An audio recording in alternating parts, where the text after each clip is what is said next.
He didn't expect to see his boss like that, barely able to stand, her eyes unfocused, clinging to the cold marble wall of the hotel corridor. Ethan's shift had ended hours ago, but fate clearly hadn't clocked out yet. When he saw her stumble out of the elevator, he froze. Olivia Hart, the woman who ran the entire company with a voice that could silence a boardroom, was now trembling, lost, and defenseless in the middle of a luxury hotel hallway. He couldn't walk away. Not tonight. And that single decision would change everything. Ethan Cole was a quiet man of 35, the kind of person who kept his head down and worked hard. Widowed for 3 years, his life revolved around his 8-year-old daughter, Lily.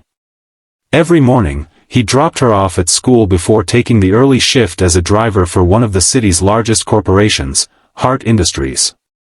His job was simple: drive the executives, stay invisible, and never make mistakes. Especially around Olivia Hart. Olivia was everything Ethan wasn't: polished, wealthy, and confident to the point of intimidation. At 32, she had inherited her father's company and turned it into a growing empire. People admired her, but they also feared her. She didn't smile often, and she never showed weakness.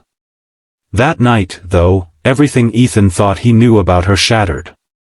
He had been waiting in the hotel lobby, finishing some paperwork, when he heard commotion upstairs.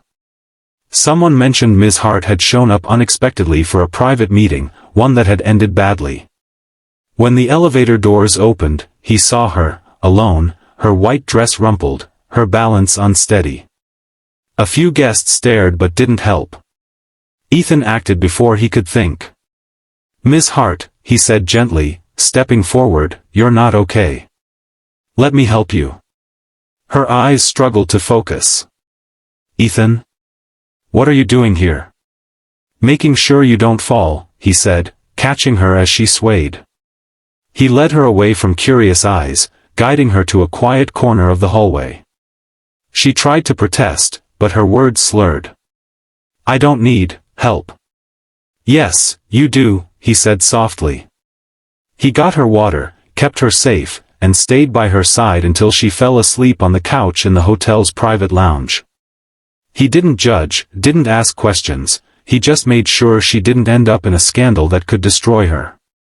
Before leaving, he placed a blanket over her and left a note. "You're safe. No one saw. Rest easy. Ethan." The next morning, he didn't expect her to remember. People in her position usually pretended not to. But she did. The next day, Ethan was standing outside the company tower, waiting for his next assignment. He saw her step out of her black car, immaculate as always, not a trace of the vulnerable woman from last night. He straightened, expecting her to walk past him without a word. Instead, she stopped. "Mr. Cole," she said quietly. "Come to my office." He followed, confused. When the door closed, Olivia turned toward him with a look he had never seen on her face, something between gratitude and guilt. "You helped me last night," she said. "You could have let me make a fool of myself. You didn't." Ethan shrugged slightly. "Anyone would have done the same." "No," she said firmly.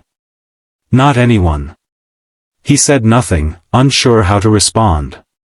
For a long moment, silence filled the room. Then Olivia exhaled. "Ethan, may I ask something personal? You have a daughter, right?" "Yes." "Lily." "She's lucky," Olivia murmured. "You seem like the kind of father who'd do anything for her." He smiled faintly. "I try." That small smile seemed to soften something in her. Over the next few days, Ethan noticed subtle changes. Olivia would ask about his daughter, bring her small gifts, or simply talk, something she rarely did with anyone.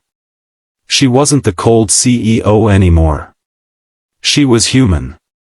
But soon, whispers began spreading. Someone had taken a photo of that night, Olivia leaning against the hallway wall, Ethan holding her hand. The gossip was merciless. Employees whispered about favoritism, scandal, even blackmail. Olivia called Ethan into her office again, her voice trembling for the first time. "They're saying you're using what happened to get close to me," she said. "That you're after money or promotion." Ethan's heart sank. "Miss Hart, I'd never." "I know," she interrupted, tears in her eyes. "I know you wouldn't. But the board doesn't care what I know. They only care what they see." He looked at her with calm honesty. "Then fire me. If that's what keeps your name clean." She blinked, shocked. "You'd let them ruin your career to protect me?" Ethan smiled sadly. "You've got more to lose than I do. I just drive cars. But you built something worth protecting."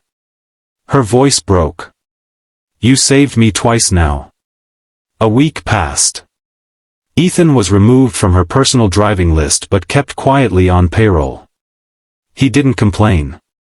He went back to focusing on Lily, grateful for peace. But one evening, as he was about to leave work, the security guard handed him an envelope.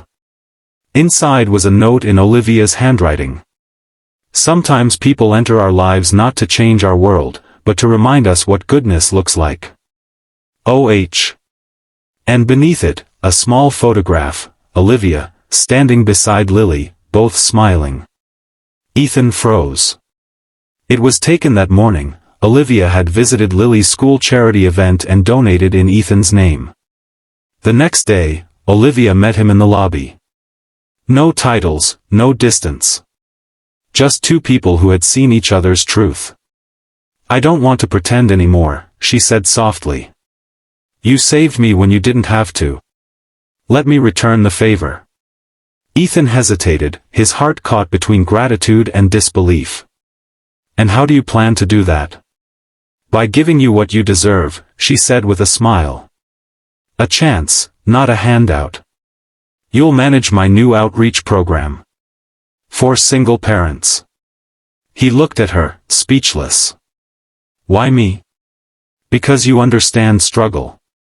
And because," she paused, eyes glistening, "I remember what it feels like to be saved by someone who didn't expect anything back." As the elevator doors closed behind them, their reflections met in the golden walls, two broken lives quietly mending each other. And for the first time in a long time, neither of them pretended to forget.